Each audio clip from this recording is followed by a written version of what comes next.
as I'm making hummus, which has its origins in the Middle East, as do three of the great religions, you start out with garbanzo beans, otherwise known as chickpeas. And so, I don't know, I guess you can keep some of the juice of the chickpea stuff, but I don't think it looks so good, so I usually drain it. This is your best friend for this, at least it's my best friend, and it's the food processor.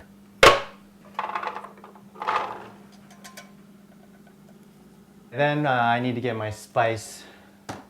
I like cumin. I like it cuminy. I like the paprika as well. But then I also like this. This is basically like cayenne. It's pretty spicy, which is good. Tahini, which is the sesame seed paste. I guess you put in, this is also another thing that's to flavor or to taste. I guess it's maybe a couple tablespoons, or in this case, forks.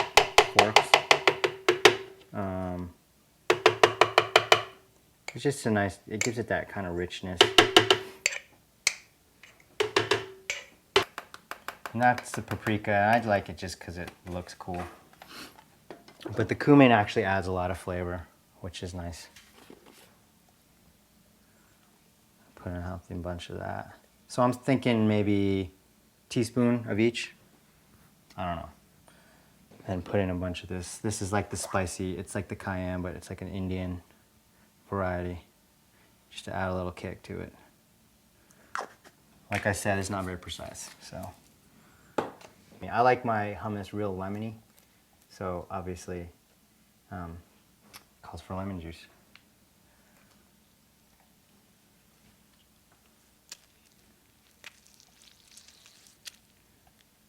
We'll just give it an initial whirl and see how it looks. All right, so as you can see, it's still really thick, really kind of dry looking. I'll just taste it.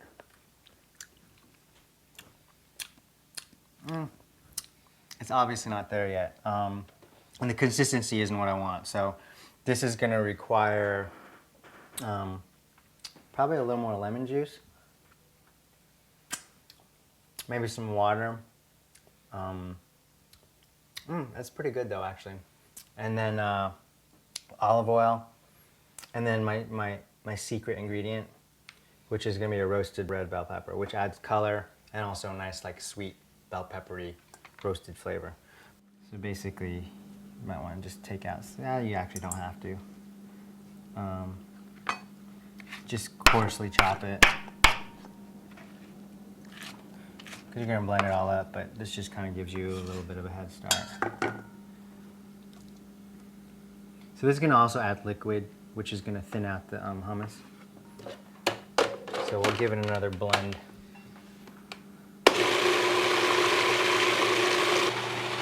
So it's kind of going pretty, it's like getting a little more like viscous, I guess, but it's still not quite as creamy as I want, so. I'm gonna thin it out first by putting a little bit of olive oil. And this actually makes it a little creamier too. So just like drizzle it in. That's good.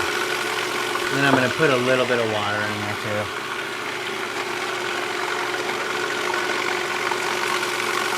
So it's definitely getting creamier and thinner, which is kind of how I like it.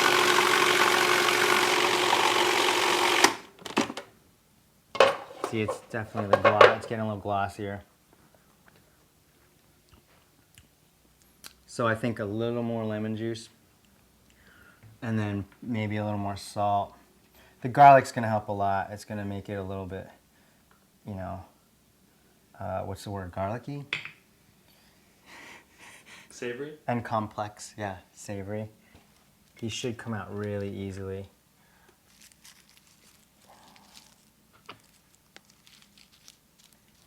It's really soft. Benefits, garlic. Okay, so here's the final blend.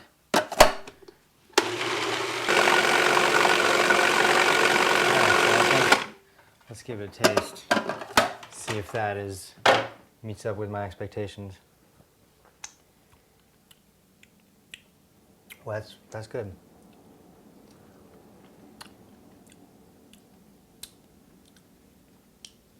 Yeah, some good hummus. I like it. I am not the hugest presentation guy, but sometimes it's nice to get creative. When I worked at a restaurant, that's something I learned was the importance of presenting food. But for the home person who just cooks at home, I mean, it's nice and it makes you look like real fancy. So if you're trying to impress a girl, it's great. But once you don't have to impress girls anymore, then I wouldn't even worry about it. But if you're serving to a bunch of people, it's nice to set it up. All right, Mr. Cameraman, take your first stab at it. Just been drooling over this the entire time.